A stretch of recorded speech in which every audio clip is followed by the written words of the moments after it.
പരിശുദ്ധ അമ്മയ്ക്കും തിരുക്കുമാരനും ഒരായിരം നന്ദി. ഈ പരിശുദ്ധമായ ആൾത്താരയിൽ കയറി ഞങ്ങൾക്ക് ലഭിച്ച അനുഗ്രഹങ്ങൾക്ക് സാക്ഷ്യം പറയുവാൻ മാതാവും തിരുക്കുമാരനെ അനുഗ്രഹിച്ചതിനെ ഓർത്ത് ഒരായിരം നന്ദി പറഞ്ഞു. എൻ്റെ പേര് ആൻസി. ഞാൻ കാലടിക്കടുത്ത് ചേരാനല്ലൂർ എന്ന് പറഞ്ഞ സ്ഥലത്തുനിന്ന് വരുന്നു.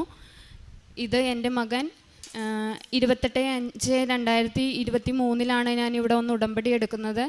ഉടമ്പടി എടുക്കുന്നതിന് മുന്നേ തന്നെ എനിക്ക് കൃപാസന പത്രം ലഭിക്കുകയും അതിലെ സാക്ഷ്യങ്ങൾ വായിക്കുകയും ചെയ്യുന്നുണ്ടായിരുന്നു. അപ്പോൾ സാക്ഷ്യങ്ങൾ വായിച്ചതിലൂടെ എനിക്ക് കൂടുതലായി ഇവിടെ വന്ന് ഉടമ്പടി എടുക്കണം, മാതാവിനോട് പ്രാർത്ഥിക്കണം എന്നുള്ള ഒരാഗ്രഹം ഉണ്ടായിരുന്നു. അതും പ്രകാരം ഞാൻ ഇവിടെ വന്നു. ഇവിടെ വരുന്ന സമയത്ത് എനിക്ക് ബ്ലീഡിങ് ആയിട്ടാണ് ഞാൻ ഇവിടെ വരുന്നത്. ഇവിടെ വരുമ്പോൾ എനിക്ക് ഭയങ്കര ബുദ്ധിമുട്ടായിരുന്നു. വന്ന് കയറിയപ്പോൾ തുടങ്ങി എനിക്കെന്തോ കരച്ചിൽ മാത്രമേ ഉണ്ടായിരുന്നുള്ളൂ. അപ്പം മാതാവിനോട് ഞാൻ ഒരു കാര്യം മാത്രമേ പ്രാർത്ഥിച്ചുള്ളൂ, എനിക്ക് മറ്റുള്ളവരുടെ മുന്നിൽ അപമാനിതയാക്കാതെ എന്നെ എൻ്റെ വീട്ടിലെത്തിക്കണമെന്ന് മാത്രമേ ഞാൻ പ്രാർത്ഥിച്ചിട്ടുണ്ടായിരുന്നുള്ളൂ. അങ്ങനെ ഞാൻ കരഞ്ഞുകൊണ്ട് തന്നെ ഉടമ്പടി എടുത്തു, മാതാവിനോട് പ്രാർത്ഥിച്ചു. ഞാൻ വീട്ടിൽ പോകുന്ന വഴി ബസ്സിൽ വെച്ച് തന്നെ ഞാൻ കൃപാസനം പത്രം ബസ്സിൽ എൻ്റെ അടുത്തിരുന്ന ഒരു ബ്രാഹ്മണയായ ഒരു അമ്മയ്ക്ക് കൊടുക്കുകയും അമ്മ ഇവിടെ വരാറുണ്ടെന്നും ഞങ്ങൾക്ക് വേണ്ടി പ്രാർത്ഥിക്കണമെന്ന് എന്നോട് പറയുകയും ചെയ്തിരുന്നു. അങ്ങനെ ഞങ്ങൾ പിറ്റേ ദിവസം കുടുംബമായിട്ട് എല്ലാവരും പള്ളിയിൽ പോയി കുമ്പസാരിച്ച് ഒരുങ്ങിയതിന് ശേഷമാണ് പ്രതിഷ്ഠീകരണ പ്രാർത്ഥനയൊക്കെ തുടങ്ങിയത്. ബ്ലീഡിങ് തുടങ്ങി. വീട്ടിൽ എല്ലാവരും പറയാൻ തുടങ്ങി, ആശുപത്രിയിൽ ഡോക്ടറെ കണ്ട് മരുന്ന് വാങ്ങാൻ പറയണ്ടായിരുന്നു. ഉടമ്പടി എടുത്തതിന് ശേഷം മാത്രമേ ഞാൻ ഡോക്ടറെ കാണുമെന്ന് പറഞ്ഞിട്ടുണ്ടായിരുന്നു.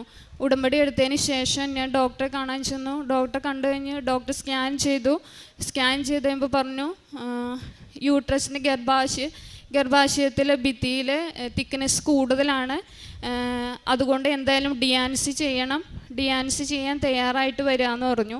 അപ്പം ഞാൻ എന്തായാലും വീട്ടിൽ ആലോചിച്ചിട്ട് പറയാം എന്ന രീതിയിൽ ഡോക്ടറോട് പറഞ്ഞ് ഞങ്ങൾ തിരിച്ചു പോന്നു.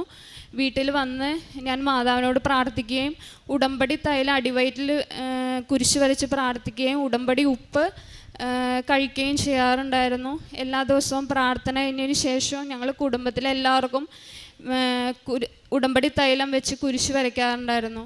അതിന് ശേഷം ഞങ്ങളിങ്ങനെ പ്രാർത്ഥിച്ചുകൊണ്ടിരുന്നപ്പോൾ ഒരു ദിവസം ഹോമിയോ എന്നും പറഞ്ഞൊരു മനസ്സിലെ ഉള്ളിലേക്ക് ഒരു ചിന്ത വരികയാണ്. അപ്പം എന്തായാലും ഇംഗ്ലീഷ് മരുന്ന് കഴിച്ചിട്ട് മാറണില്ല, എന്തായാലും ഹോമിയോയിലൊന്ന് കാണിക്കാമെന്ന് കരുതി ഞങ്ങൾ ഹോമിയോ ഡോക്ടറെ കാണാണ്. ഹോമിയോ ഡോക്ടർ ഒരു സിസ്റ്ററായിരുന്നു. സിസ്റ്റർ പറഞ്ഞു, നമുക്ക് എന്തായാലും നോക്കാം, മരുന്ന് ഒരാഴ്ച കഴിച്ചു നോക്കിയിട്ട് എന്താണെന്നുള്ളത് പറയാമെന്ന് പറഞ്ഞിരുന്നു. അങ്ങനെ മരുന്ന് കഴിച്ചു തുടങ്ങി. അതോടൊപ്പം തന്നെ ഞാൻ നേർച്ച വസ്തുക്കൾ ഉപയോഗിച്ചുകൊണ്ടിരുന്നു. ഒരു മാസത്തിന് ശേഷം എനിക്ക് ഇത് കുറഞ്ഞു വന്ന് ഇപ്പം ഈ ജാനുവരി 2024 തുടങ്ങി ഇതിനെ സംബന്ധിച്ച് യാതൊരു പ്രശ്നങ്ങളും ഇല്ല. കഴിഞ്ഞ ഡിസംബറോടുകൂടി ഞാൻ മരുന്നെല്ലാം നിർത്തിയായിരുന്നു. അതിനുശേഷം ഇതേവരെ ഞാൻ മരുന്നൊന്നും കഴിക്കുന്നില്ല. അതേ ബ്ലീഡിങ്ങിനെ സംബന്ധിച്ച് യാതൊരു പ്രശ്നവും ഇതേവരെ എനിക്കില്ല. രണ്ടാമതായിട്ട് ഞാൻ ഉടമ്പടിയിൽ വെച്ചത് ഞങ്ങളുടെ സാമ്പത്തിക ബുദ്ധിമുട്ട് തന്നെയായിരുന്നു. എൻ്റെ ജീവിത പങ്കാളി ഒരു പൊതുമേഖലാ സ്ഥാപനത്തിലാണ് വർക്ക് ചെയ്യണത്. അപ്പോൾ 8 മാസമായിട്ട് ശമ്പളം കിട്ടുന്നില്ലായിരുന്നു. ശമ്പളം ഇല്ലാത്തതുകൊണ്ട് ഞങ്ങൾക്ക് മുന്നോട്ട് പോകാൻ സാധിക്കുന്നില്ല, വേറെ ഒരു ജീവിതമാർഗം ഞങ്ങൾക്ക് ഉണ്ടായില്ലായിരുന്നു. അപ്പോൾ അങ്ങനെ ഞങ്ങൾ പ്രാർത്ഥിച്ചുകൊണ്ടിരുന്നു. അപ്പോൾ ഹസ്ബൻഡിൻ്റെ ഓഫീസിലെ ഒരു സാറ് എല്ലാത്തിനും തടസ്സമായിട്ട് നിൽക്കുന്നതായിട്ടാണ് ഹസ്ബൻഡ് പറഞ്ഞത്. അപ്പോൾ ഞങ്ങൾ പ്രാർത്ഥിച്ച് ഉടമ്പടി ഉപ്പ് ഞാൻ ഹസ്ബൻഡിൻ്റെ കയ്യിൽ കൊടുത്തു വിടുകയും ആ സാറിൻ്റെ ക്യാബിൻ്റെ അകത്ത് ഉടമ്പടി ഉപ്പിട്ട് പ്രാർത്ഥിക്കുകയും ചെയ്തതിൻ്റെ ഫലമായി കുറച്ച് ദിവസം കഴിഞ്ഞപ്പോൾ തുടങ്ങി ആ സാറ് ഓഫീസിൽ വരാതെയായി. കാര്യങ്ങൾ പുതിയ മാനേജ്മെൻറ്റ് ഏറ്റെടുത്തു. കാര്യങ്ങൾ പതുക്കെ മുന്നോട്ട് പോയി തുടങ്ങി. അടുപ്പിച്ച് മുടങ്ങിക്കിടന്ന ശമ്പളം കിട്ടിയില്ലെങ്കിലും ഇടയ്ക്കിടയ്ക്കായിട്ട് ഞങ്ങൾക്ക് 2-3 മാസമൊക്കെ കൂടുമ്പോൾ 1 മാസത്തേക്ക് ശമ്പളം കിട്ടാൻ ഇടയാക്കി. അതുപോലെ തന്നെ ചെറിയൊരു ജീവിതമാർഗമായിട്ട് ജാതിക്കയുടെ ഒരു ബിസിനസ് തുടങ്ങി മുന്നോട്ട് പോകാൻ ഞങ്ങൾക്കിപ്പോൾ സാധിക്കുന്നുണ്ട്. അമ്മ മാതാവ് ഈശ്വരൻ തന്ന അനുഗ്രഹങ്ങൾക്ക് 1000 നന്ദി പറയുന്നു. മൂന്നാമതായിട്ട് ഞാൻ ഉടമ്പടിയിൽ വെച്ച നിയോഗം എൻ്റെ മകൻ്റെ പഠനമായിരുന്നു. അവൻ 10ൽ പഠിച്ചുകൊണ്ടിരിക്കുമ്പോഴാണ് ഞങ്ങളിവിടെ വരുന്നത്. അപ്പം ഞങ്ങൾ വരുന്ന സമയത്ത് ഒരു ദിവസം അവനെയും കൂടി ഇവിടെ കൊണ്ടുവന്നിരുന്നു. ആരാധന കൂടുകയും പ്രാർത്ഥിക്കുകയും ചെയ്തിട്ടാണ് പോയത്. അപ്പോൾ അതിനുശേഷം അവൻ പ്രാർത്ഥനാ ജീവിതത്തിലേക്ക് വന്നു തുടങ്ങി. അവൻ സ്വന്തമായിട്ട് പ്രാർത്ഥിക്കാൻ തുടങ്ങിയിരുന്നു. കൊന്ത ചെല്ലും, ബൈബിൾ വായിക്കും, വചനങ്ങൾ എഴുതി പ്രാർത്ഥിക്കുകയൊക്കെ ചെയ്യായിരുന്നു.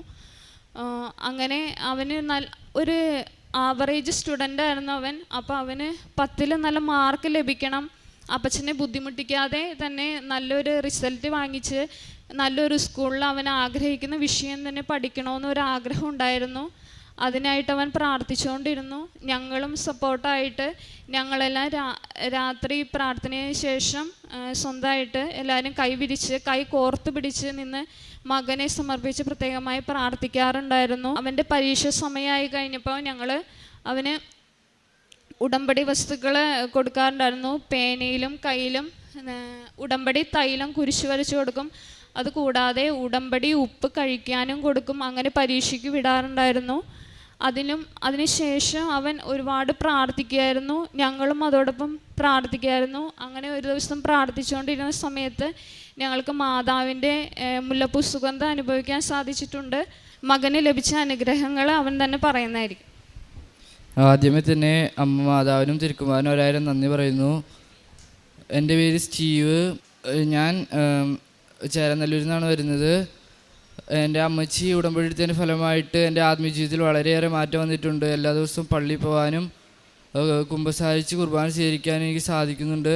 ഒരു ദിവസം രാത്രി ഒറ്റയ്ക്ക് ഇരുന്ന് പ്രാർത്ഥിച്ചപ്പോൾ അമ്മ മാതാവിൻ്റെ സാന്നിധ്യം എനിക്ക് അനുഭവപ്പെടുകയുണ്ടായി. വളരെയേറെ സാന്നിധ്യം അനുഭവപ്പെട്ടത് മുല്ലപ്പൂവിൻ്റെ വളരെയേറെ സുഗന്ധമായിരുന്നു. ഒരു 4 ദിവസം കഴിഞ്ഞ് SLC പരീക്ഷയായിരുന്നു. എനിക്ക് വളരെയേറെ ഭയമായിരുന്നു.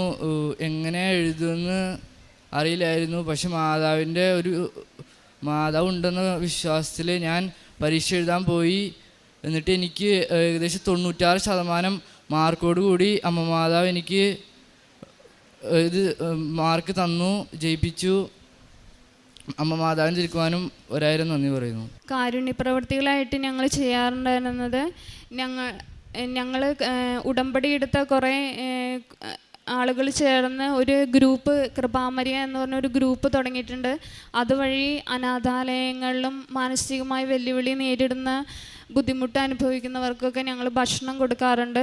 അതുകൂടാതെ തന്നെ ഞങ്ങൾ വീട്ടിൽ ഭക്ഷണം പാകം ചെയ്ത് പാക്ക് ചെയ്ത് വഴിയരികിലും മറ്റും ഭക്ഷണമില്ലാതെ കഴിയുന്നവർക്കൊക്കെ ഭക്ഷണം കൊടുക്കാറുണ്ട്. ഞങ്ങൾ കൊണ്ടുപോയ പൊതികൾ തികഞ്ഞില്ലെങ്കിൽ ഞങ്ങൾ പുറത്തുനിന്ന് വാങ്ങി കൊടുക്കാറുണ്ട്.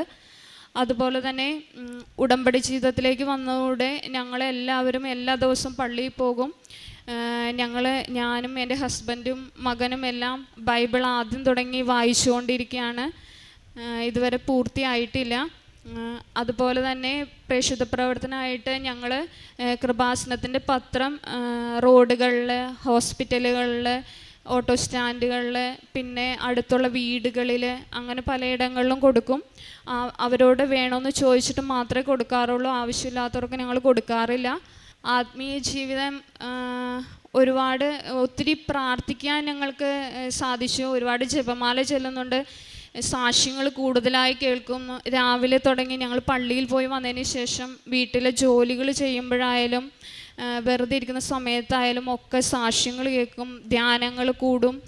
അതുപോലെ തന്നെ അത് മറ്റുള്ളവർക്ക് ഷെയർ ചെയ്യുകയും സ്റ്റാറ്റസായിട്ടൊക്കെ ഇടുകയും ഒക്കെ ചെയ്യാറുണ്ട്. മാതാവും ഈശോയും വഴി ഞങ്ങൾക്കും ഞങ്ങളുടെ കുടുംബത്തിന് തന്ന എല്ലാ അനുഗ്രഹങ്ങൾക്കും 1000 നന്ദി.